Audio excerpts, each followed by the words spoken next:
Good morning. What are the chances that I would be assigned the very same gospel passage to preach on that I was assigned last year at this time? God is telling me something, and I hope and pray that what I share this morning will speak to you from God as well. I want to emphasize in this gospel passage the faith that follows doubt. Jesus said to Thomas,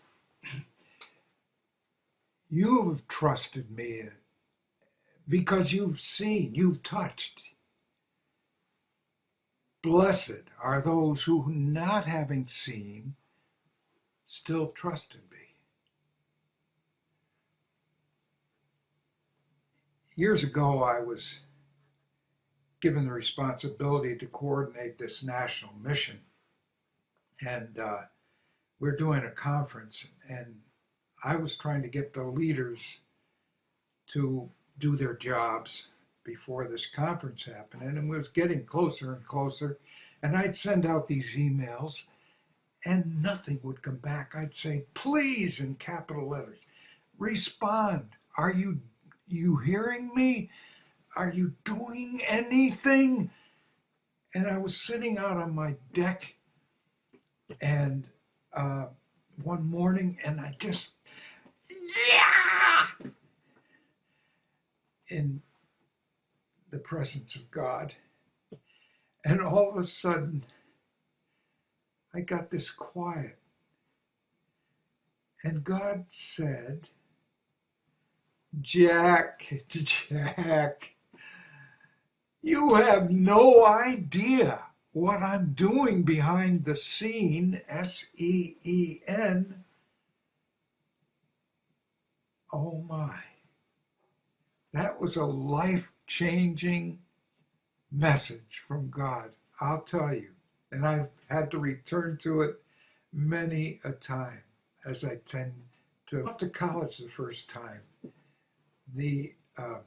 I took my Bible that had been given me by the church, and frankly, I didn't open it until almost the end of the semester in my freshman year, because I was in a little bit of a jam, and opened the Bible. And there on the flyleaf, unknown to me, my grandfather had snuck my Bible away and written in the flyleaf, Proverbs 3, 5, and 6.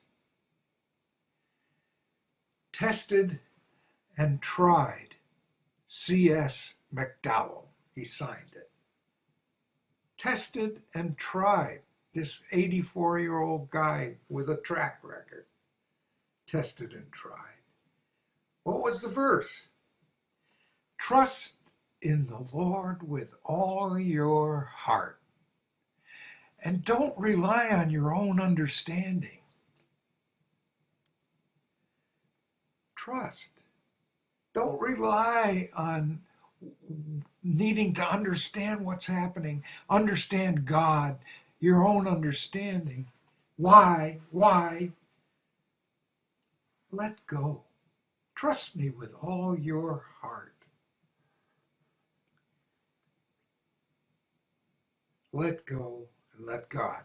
Well, Kierkegaard, I'm told, said, it is the duty of human understanding to understand that there are things that it cannot understand. Well said. When I was first assigned this, I was in the middle of a book, reading a book called Faith After Doubt by Brian McLaren. And it was a very helpful book. And he said, the faith that is developed after a series of doubts, ultimately the outcome, the goal, the purpose is faith-driven agape love, self-giving love. Love for each other, love for the world, love for the neighbor, faith-driven love. Well, look at Acts 4, our reading today. describing the early Christian community. How did this happen? Led by a bunch of scaredy cats who had been hiding in the room because they didn't believe the women's report, go figure, that Christ was alive. But they had finally experienced the risen Christ and had their lives transformed. They had trusted. And so this early Christian community, listen to how it's described. They were of one heart and soul. Those who trusted Christ were of one heart and soul. My goodness. Wouldn't that be something if that's the way they described St. John's community? Whew. I'd love that, and so would you. That's an answer to Jesus' prayer for us, that they be one, God, even as you and I are one. And then we read that there was not one needy person among them. What? Faith-driven love. We're loving our neighbor as we love each other. We're loving our neighbor. We're seeing to it there's nobody in need. Oh, are there needy ones in our community outside these walls? Oh, yes, we know them. We know them. We've recently finished our capital campaign for fixing up our building. And it's been a God-led campaign. And we've done well. Now it's time to do what the building is for, to live out the message of Christ in the world, faith-driven love in the world. And so I'm so excited that we get to launch up or lift up the outreach program in the church. It's time. It's time. Now that we've got the building fixed, it's time to reach out to the needs of the community. And so we're going to be hearing more presentations like John and Midge Meyer used to do every Sunday during announcements. Oh, there's a need here we need to address. There's a need there we need to address. It's heartbreaking that this is happening and we have to do something. Well, I welcome that again. I welcome that again. Brian Perkins, our senior warden, when we were talking about outreach needs, said he'd like to see our outreach attract more people to Christian faith. And I want to tell you that the description of this early Christian community in Acts 2 said, and the Lord added to their number all those who were finding salvation.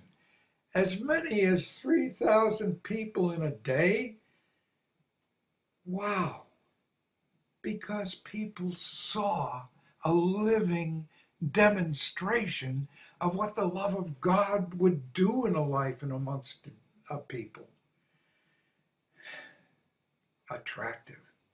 I know for sure that the kids who are getting the warm suppers that so many of you have provided for them, bless you, have wakened up and took notice. Those people really care. There's something else. And I know, too, that one of the board members who was instrumental at planning the place who has been known to be very cynical about Christianity and Christian faith, said, I got to admit it, those church people have really stepped up. And so I'm grateful that we're going to be stepping up with faith-driven, agape, self-giving love. Blessed are you who, having not seen,